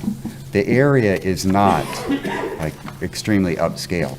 In fact, if you notice, most of the people, including Miss Barnett, there was a junk house there that rats lived in and bees lived in. It took the beekeeper 5 attempts to get all the bees out. And all the neighbors are extremely happy that I tore the house down. But now, the people at all are zoned multifamily, and they're here, and they're all multifamily except for 4 houses. And the people that are complaining, the most of them, don't even live in the county. They live in Indy Atlantic, and they live in a multifamily complex, the 28 units or the 48 units. Okay. And the city of Indy Atlantic is still in the county, even if they don't have jurisdiction, they still. Right, but what I'm saying is they live in multifamily, duplexes, or in this case, 48 units, okay? So there is across the street, somebody lives in a trailer out in front of their house, and they constantly live there. Every once in a while it drives away, but then they live there. So I am not intending to do that because the neighbor that is to the west, one of them, is a duplex, and they bought the property in order to do air nibs, okay? And apparently, they're not allowed to do that. So I don't even know why we're arguing about this, because I was told that the county does not allow that. Madam Chair. Tad, just one second. Tad? I'm sorry, can you repeat the question, sir, or what the statement was? I was told that that in the county, in that particular area at least, you can't do short-term rentals. It's not allowed. So no one's going to do that in an upscale thing like what I'm going to put on there. It's just not going to happen. So in the multifamily zoning classification does allow for the resort dwelling. The RU212 zoning classification is being requested. It is a permitted use. So it does allow for it. Yeah, but your zoning right now does not. Single, yeah. I'm not going to do that. I'm not going to. You say that, but if that were the case and you had no intention of doing that, you wouldn't have a problem, in my opinion, with that restriction on there. And it's okay that you do, and you want to I present. think 15 years is unreasonable. John, I think, is more accurate. 5 years, I'm good with it. So 5 years from now, it's somebody else's problem, and I don't think that that's fair, at least for the board. Again, and if you have a valid case, or you want to bring it back next year even, and you can show that the properties around you, it's compatible, and you think that it's appropriate, then you have all the power to do The that. only restriction is going to be that it can't be a short-term rental, which means what, under 6 months? It's A day, a week, 30 days, 3 times a year? It's, by our code, it's less than 90 days. Less than 30 days. That's fine. The reason I was against it is that I have other rental properties. And what happens is people move in and sign a year lease, but then they buy a house, and then they move out. That's not a which is short-term under rental. 6 months. So, I don't want that restriction. And that would never come back to penalize you. I mean, if someone moves out before their lease or bails, I mean, that's not. Okay, all right. So he's willing to go with your restriction, Commissioner? And with the duplex? With the duplex? Madam Chair, Yes. just, I think with where things are at, because this has to come back for the BDP anyway, if you're making a motion to approve it contingent on the BDP containing essentially language that mirrors exactly what you've requested, reflecting the duplex and also reflecting the no short-term rental, if there's an issue, it's going to get worked out before it comes back to us. So there's the safety net of doing it that way. It's up to you, though. Right, the BDP has to come back. So if there's a motion, it would be, that would be limited to 2 residential units. Their property shall not be used for resort dwelling, and there shall be 1 entrance on Grosse Pointe and 1 entrance on Franklin. And that is now what we're requesting, And I think Commissioner. that's an excellent compromise. Right. I mean, for the neighborhood, for the property owner. I'm glad you're going to live there, because if you're going to build a nice place, I'm glad that you're going to help improve the area. I'll second your motion, Madam Chair. I didn't. Or actually, I'll make a motion if you'd like me to, Madam Chair, pardon me. Is the It's been a long motion day. clear to the clerk? I have a question, Madam Chair, if I Ted? may. So I just want to make sure that when we talk about 2 residential units, that we're talking about a duplex. Yes, 1 duplex So with it 2 would be, units. okay, so there would be an attached, 2 different two owners. different yes. owners, but attached. Correct. Okay, Okay.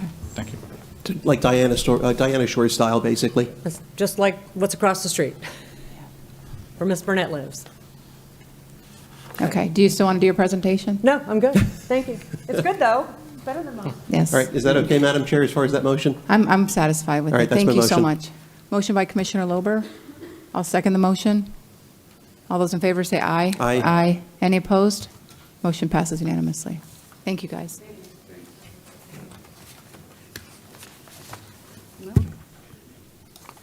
All right. Item H10. EH Coco LLC requests to change the zoning classification from BU-1 to BU-2, 21Z00034, tax accounts 2442-707 and 2442-708, located in District 1. Second, Madam Chair. I have no cards on this item. I have a motion by Commissioner Pritchett for approval, second by Commissioner Lober. All in favor, say aye. Aye. Any opposed? Motion passes unanimously. All right, item H11.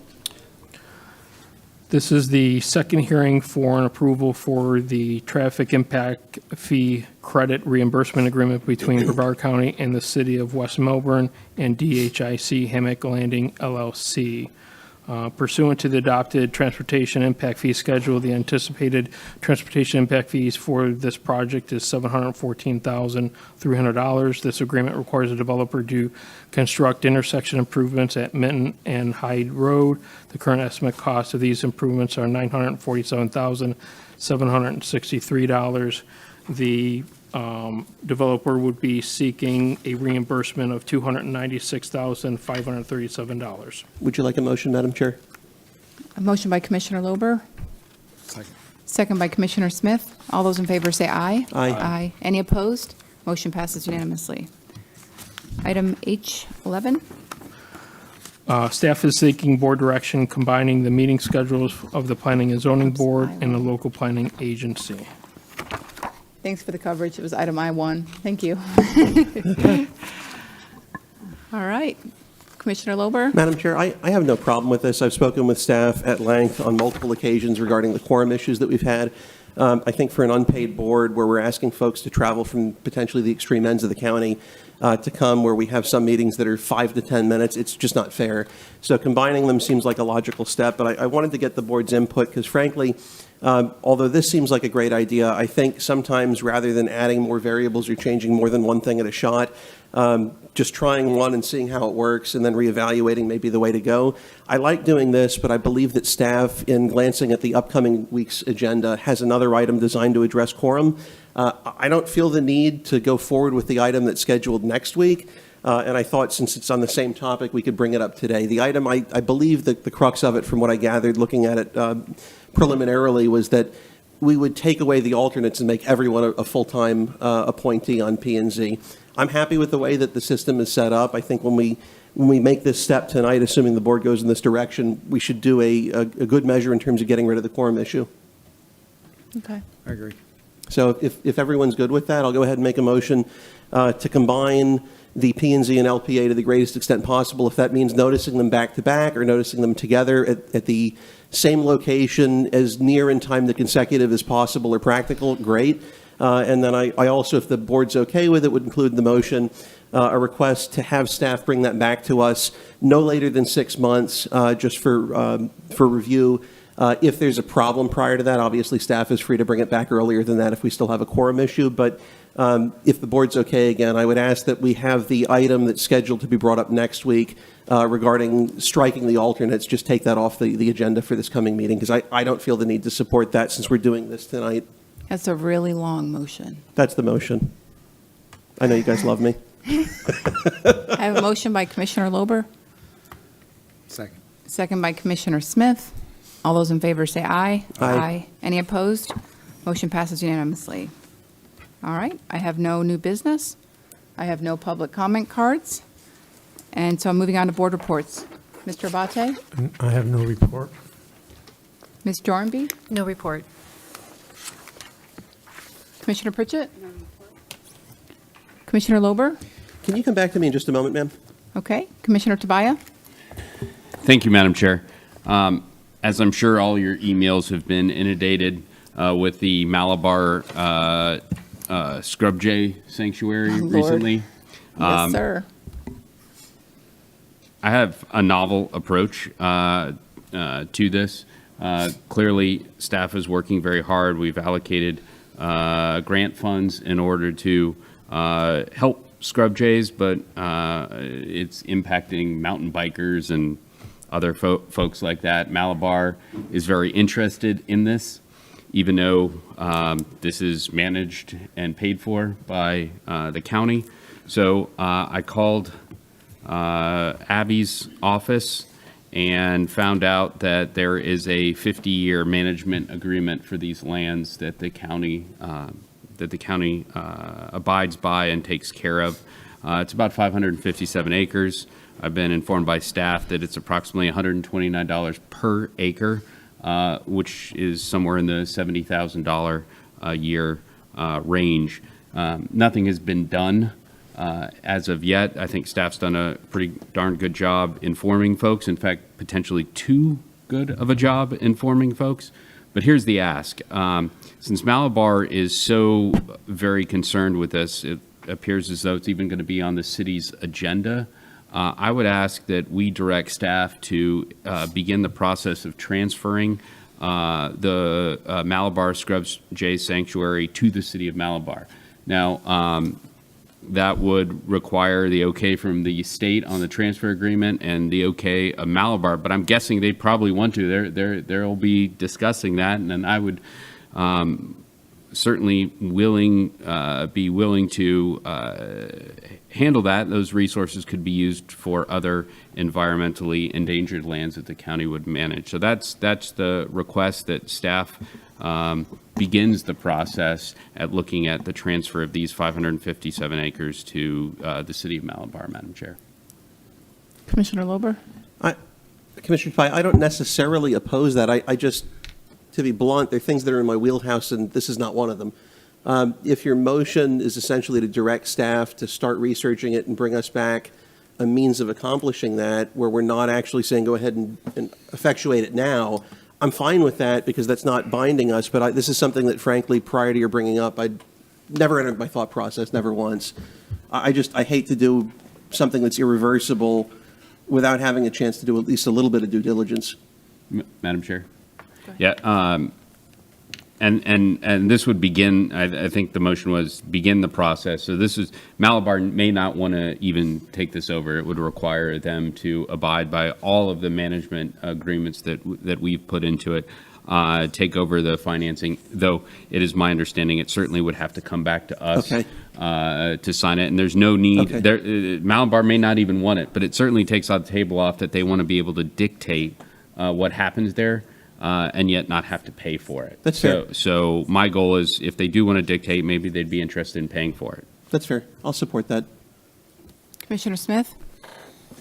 Thank you, Madam Chair. I think that's a rather novel approach, thinking outside the box. I don't think it's a good idea, but it is. I want to give credit where credit is due. For anybody that has paid any attention to the background here, this used to be scrub jay. It's been allowed to grow uncontrollably. Large trees have grown, which allow predators to prey on the scrub jay because they don't fly very fast, so they do all their traveling for the most part on the ground, and they don't run very fast either. So that's why they get picked off, and there's not a lot of scrub jay left there. So when the county purchased this property with the intent of making it and restoring it to scrub jay, the intent was to take down the big trees so that the predators wouldn't have the perches to eyeball the prey on the ground and restore it to scrub jay habitat. Now the bikers have decided that they like the trees and the shade and they don't want to give up the shade. Well, as you mentioned, they may not be interested in spending the money and the maintenance required under our agreement. I'd be curious to see if they are. But I for one would not be willing to sell it to them. Just, that's the background. Commissioner, we operate under a lease. This is state land, so we have a management lease with the state. That's the 50-year lease. Just to be clear, I'd love to sell it, but this is just to transfer the management agreement over to the city. They would be under the exact same management agreement that we would be under. So, if they saw that this wasn't fit and it met the management agreement, that they could make that decision. It would thin out your mailbox quite a bit. Commissioner Pritchett? Commissioner Tobias, if you could talk them into giving us some money and taking it. Yes, yeah. Okay. And I just want to be clear. I mean, I know that this has been a long process as far as a lot of the stuff goes. I think a lot of us took notice because we got emails from people who've been around for a long time, and we value their input. Sue and Murray Hahn, I mean, not just mountain bikers, but environmental activists, and in a good way, of course. And I know they had some concerns, and the common theme that I was seeing was that all the stakeholders weren't involved. And that's the only question, I guess, that I have. I know I saw some, again, the emails got pretty long, even some of the responses. I would just ask for your input on that.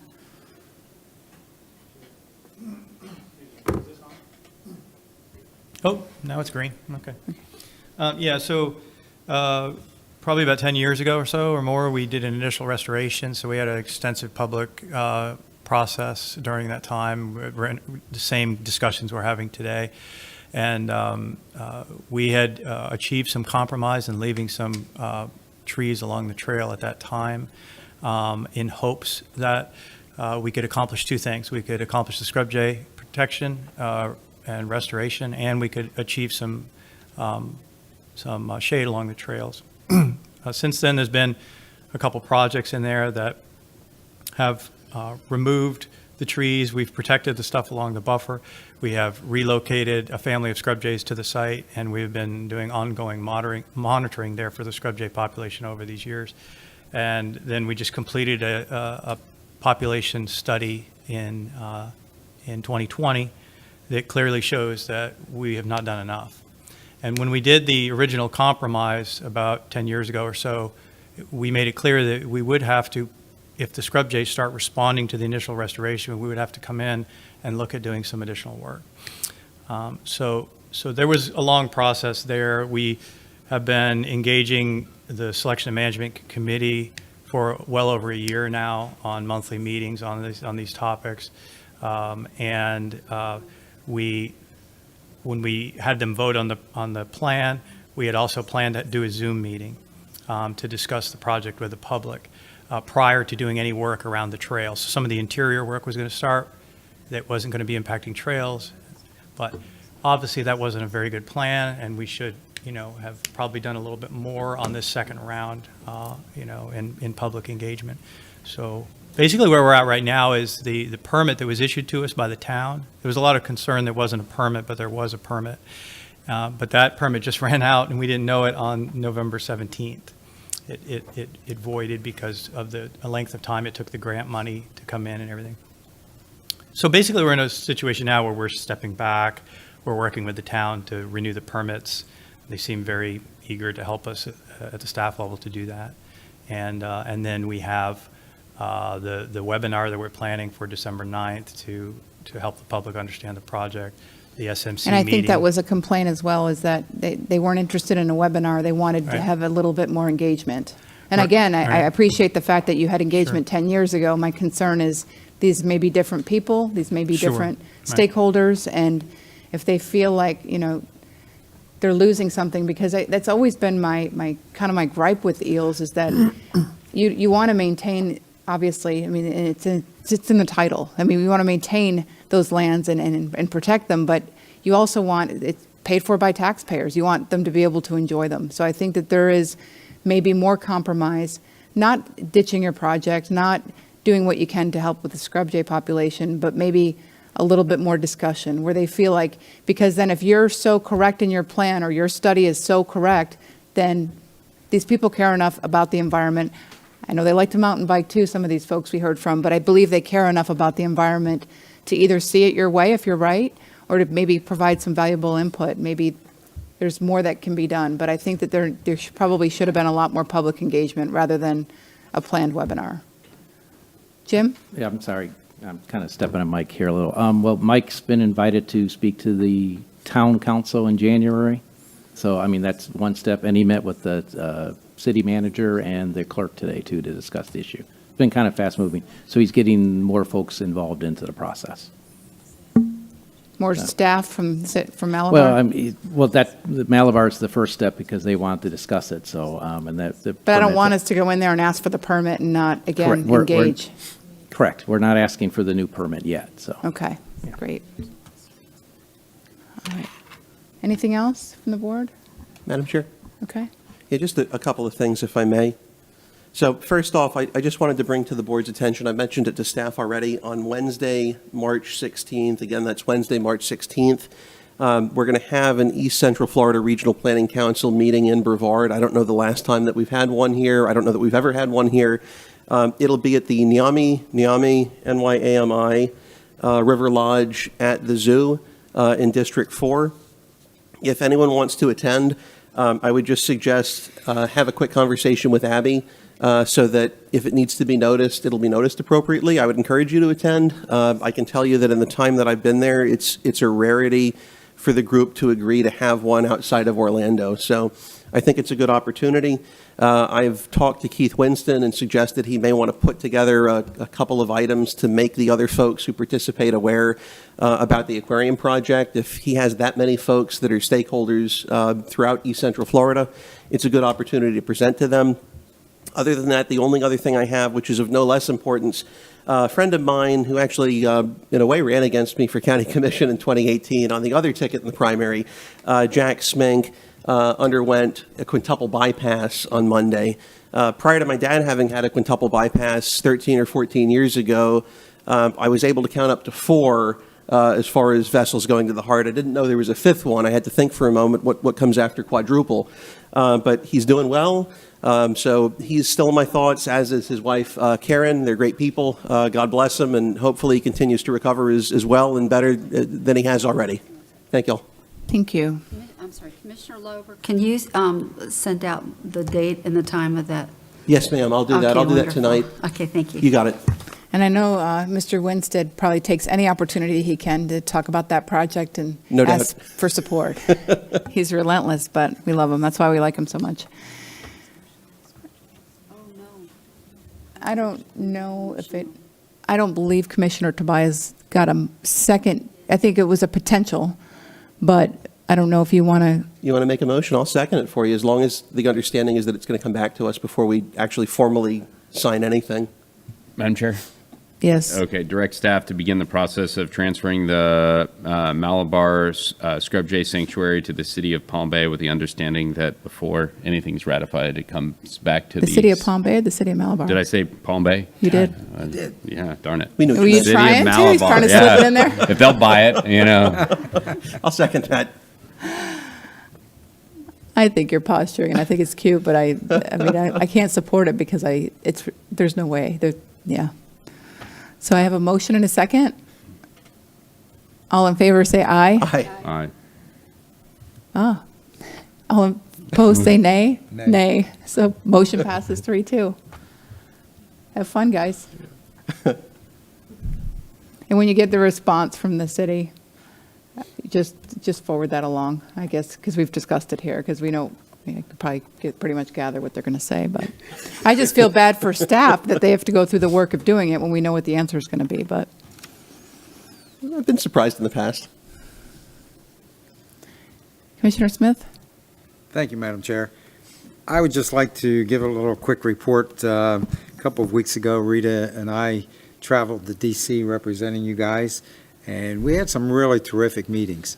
And we've learned really an awful lot of good things about the companies that we have here in the county and the things that they're doing.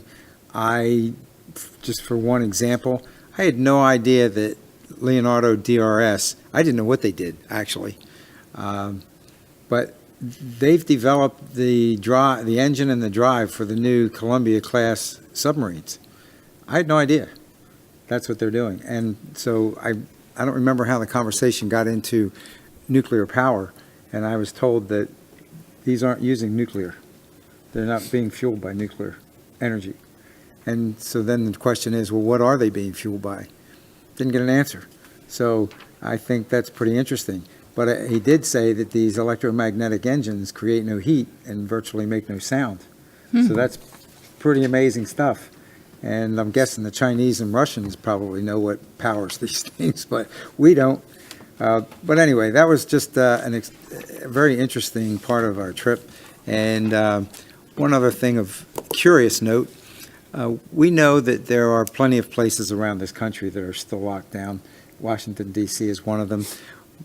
I was advised that they locked down again in late summer because of the Delta deviant.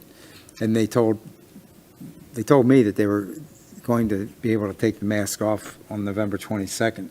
And I thought, wow, they really have intelligent COVID up here, because COVID knows that they can't do anything after the 22nd, so everybody can take their mask off. So I thought that was pretty cool. Just being facetious. And No. just to let you know how wonderful government is, if you want to visit the House of Representatives, you have to wear a mask.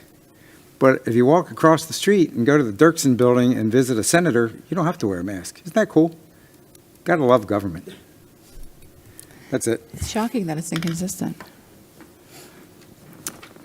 All right, I just have one item. I guess I passed out the board assignments. I did the best I could to try to accommodate everybody. I didn't want to give people too many boards. I think Commissioner Smith probably got hit pretty good. I mean, alternate though on one of them, but anyhow, and I took what I could without, with giving people a chance to serve on boards. Maybe they haven't. We require a board vote for the election canvassing board. So I've obviously, it's usually the chair, so I said, okay, I would accept that and have Commissioner Smith as my alternate. So can I get a motion for that? You got a motion? Motion by Commissioner Lober. Second by Commissioner Pritchett. All those in favor say aye. Aye. Any opposed? Motion passes unanimously. And the other board appointment that requires a vote is the Value Adjustment Board. You've got a motion for that as well, Madam Chair? And I have District 2 and District 4. I have a motion by Commissioner Lober. second by Commissioner Tobias. All those in favor say aye. Aye. Any opposed? Motion passes unanimously. And if there's no other business, and I just thank everybody for their patience, we kind of started my first meeting like with not being able to let the public in the room, so that was interesting. Thanks for your patience, and everybody have a great night, and I call this meeting adjourned. The opinions expressed by any member of the public during any period of public comment do not necessarily reflect the views or opinions of the Board of County Commissioners of Brevard County, Florida, Space Coast Government Television, or the program sponsor, and are solely those of the presenter. The Board of County Commissioners of Brevard County, Florida, Space Coast Government Television, and the program sponsor hereby expressly disclaim any and all responsibility or liability for any defamatory or slanderous statements expressed by any member of the public during any